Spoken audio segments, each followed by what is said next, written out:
because I went through all the reasons why Bitcoin is a much better alternative for anybody, really, but especially people who are 20, 25 years old. The one thing I would say to that is that they have so much, they're going to have such an advantage into the future. In these next 10 years, if they take the right path, they're going to have such a crazy advantage over us and everybody else.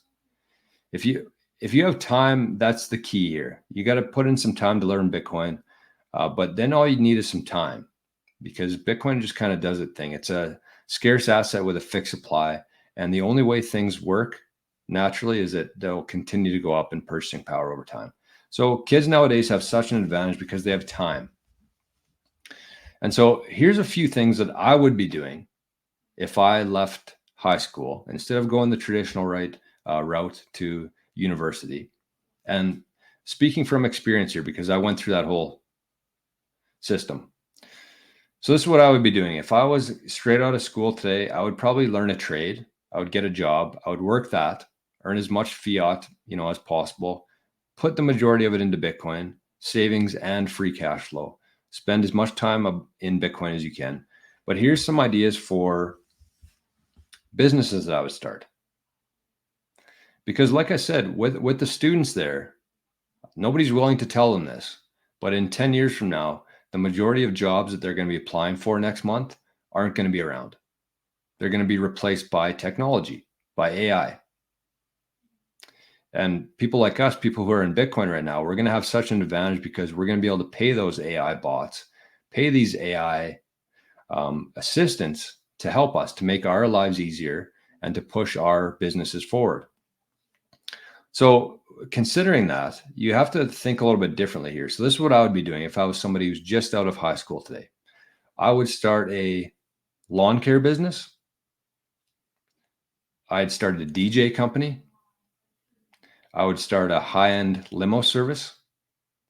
I would start a dog walking company. I would maybe start like a guided tour, whether that's a fishing, hiking, travel company, some sort of guided tour. I would also spend a lot of time learning AI right now. And there's two parts to that. I would be focused on how it can help me in the future in terms of what I want to do. But you can also, if you're into AI right now, let's say that you become really good at prompts with AIs. You can generate images, you can generate videos very quickly using AI and Bitcoin. And so let's say that you pay an AI 1,000 sats or 2,000 sats, and you get an image or some sort of thing that a client's looking for. And then you turn around and sell that to the client for half an hour of your time or an hour of your time, $50, $100.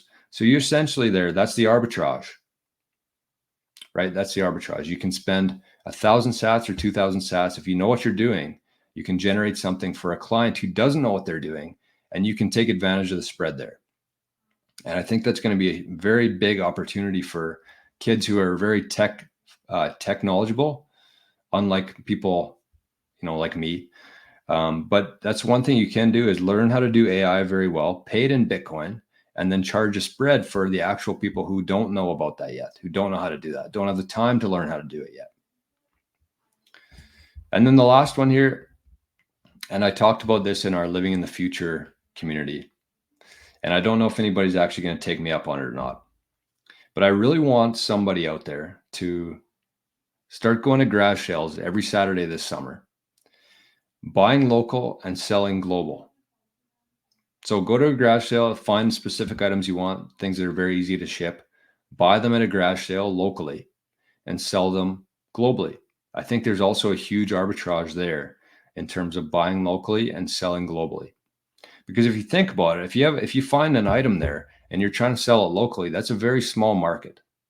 And that's all we had in the past. We had no ability to send, something across the world and get paid for it.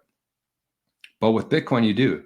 So you buy something locally and you expand globally, sell it globally. It's a global marketplace. That's why Bitcoin has so much value, is because if you compare like a plot of land here in the prairies, even though it has value, it has a very small local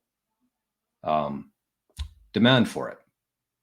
Whereas if you take Bitcoin, also a good investment, also has value, You're not worried. You don't have to sell it to your neighbor. You don't have to sell it to somebody down the road. You can sell it to the entire world. And so when you have global demand for something, obviously it's much more valuable. So that's the arbitrage there, is you buy something locally and you sell globally. And my idea was that if you actually, wanted to do this summer, if this is something you set out to do, you go to garage sales, you document it, you start doing different shows on it, put it on YouTube, talking about how you're buying locally, selling globally using Bitcoin. And you can use Nostr, you can use satscrap.com, you can use Plebeian Market, I think it's called. But there's the arbitrage. You buy local and you sell global. And as Daddio says here, and this is probably the key to all that, multiple streams of income matter. Don't rely on one single source. Don't rely on one person. Always want to eliminate your single point of failure in Bitcoin, in life. So yes, you could maybe have part-time work or full-time work as your salary, but you also need to have other things coming in just in case. Not only just in case you get replaced by AI, but you're also just building and building and building. So multiple streams. Start a lawn care and a dog walking company and master AI. Like, don't do one of these things, but just start earning as much as you can. Not with a salary.